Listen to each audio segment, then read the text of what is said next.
Alkitab dalam bahasa Indonesia, Yohanes pasal 1. Pada mulanya adalah firman. Firman itu bersama-sama dengan Allah dan firman itu adalah Allah. Ia pada mulanya bersama-sama dengan Allah. Segala sesuatu dijadikan oleh Dia dan tanpa Dia tidak ada sesuatu pun yang telah jadi dari segala yang telah dijadikan. Dalam Dia ada hidup dan hidup itu adalah terang manusia. Terang itu bercahaya di dalam kegelapan dan kegelapan itu tidak menguasainya.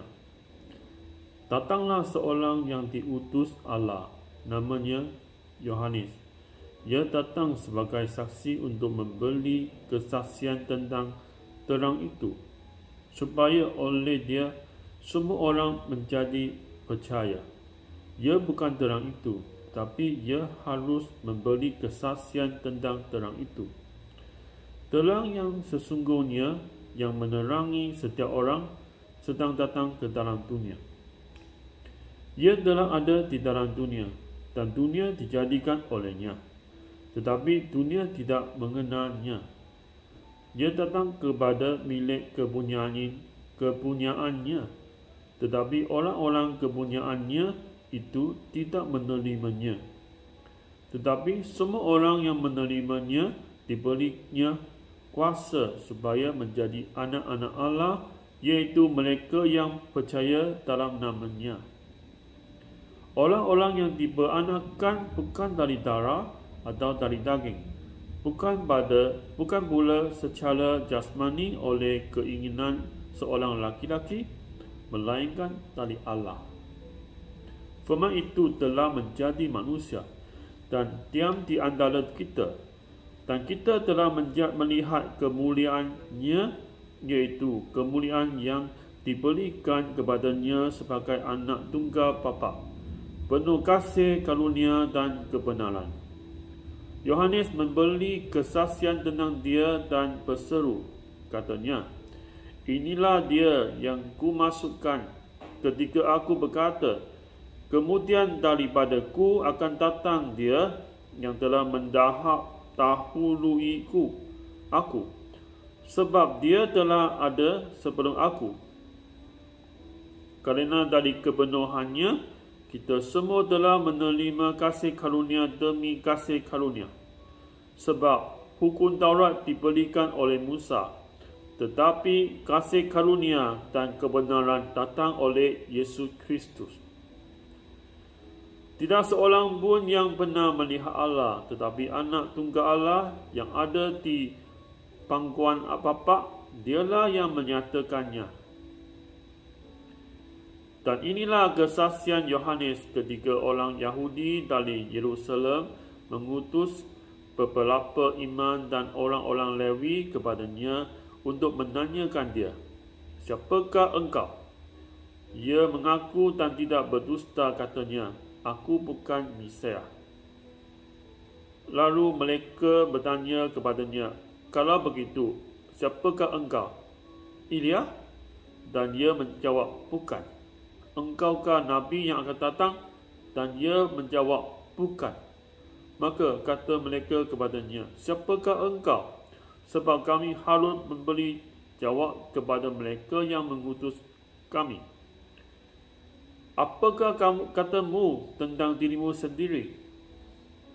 Jawabnya, Akulah suara orang yang berseru-seru di padang gurun, "Luruskanlah jalan Tuhan," seperti yang telah dikatakan Nabi Yesaya.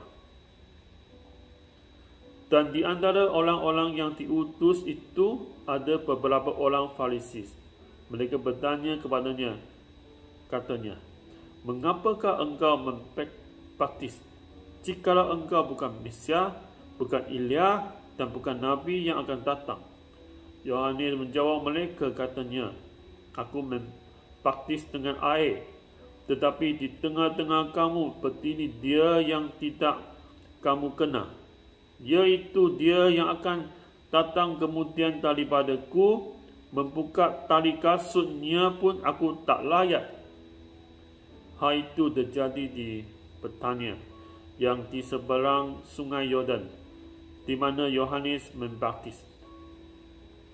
Pada keesokan harinya, Yohanes melihat Yesus datang kepadanya dan ia berkata, "Lihatlah, anak domba Allah yang menghapus dosa dunia.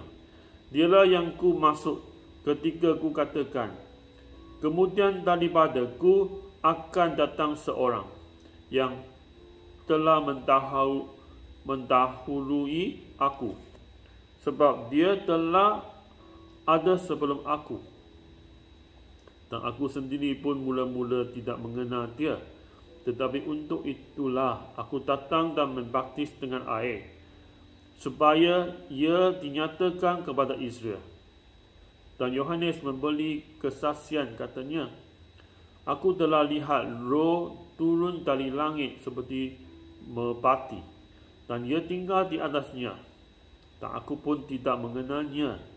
Tetapi dia yang mengutus aku untuk membaptis dengan air telah berfirman kepadaku, jikalau engkau melihat Roh itu turun ke atas seseorang dan tinggal di atasnya, dialah itu yang akan membaptis dengan Roh Kudus.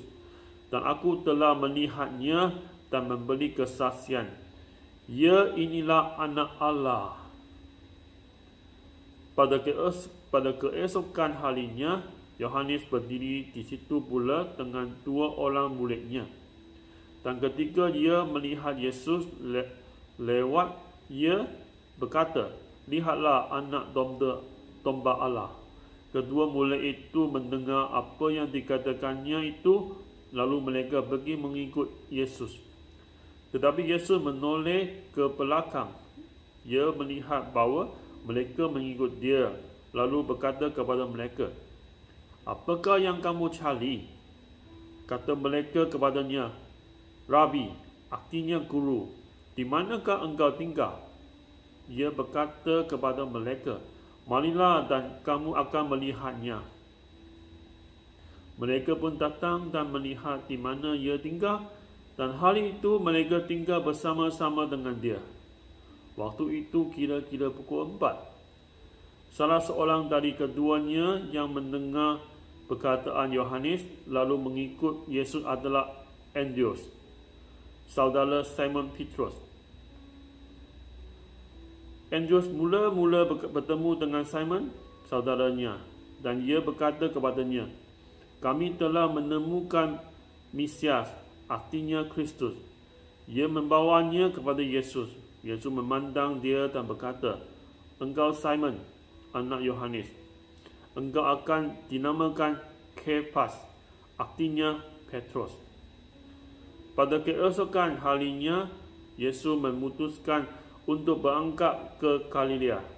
Ia bertemu dengan Filipus dan berkata kepadanya, "Ikutlah aku." Filipus itu berasal dari Bethsaida, kota Andreas dan Petrus.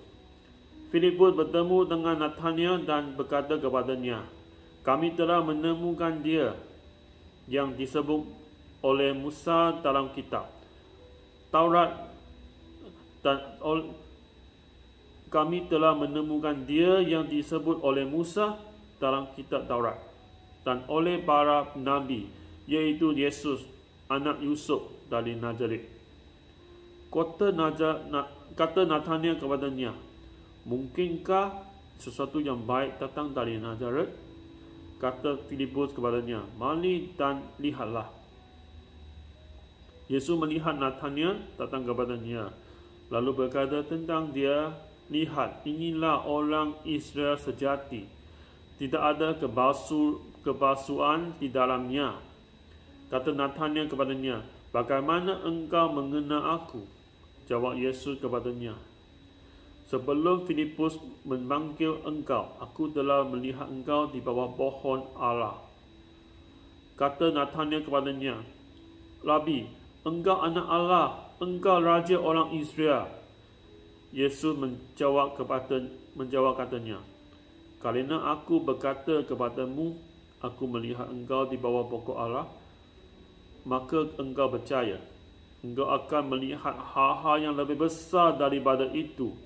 Lalu kata Yesus kepadanya, aku berkata kepadamu, sesungguhnya engkau akan melihat langit terbuka dan malaikat-malaikat Allah turun naik kepada anak manusia. Inilah firman Allah.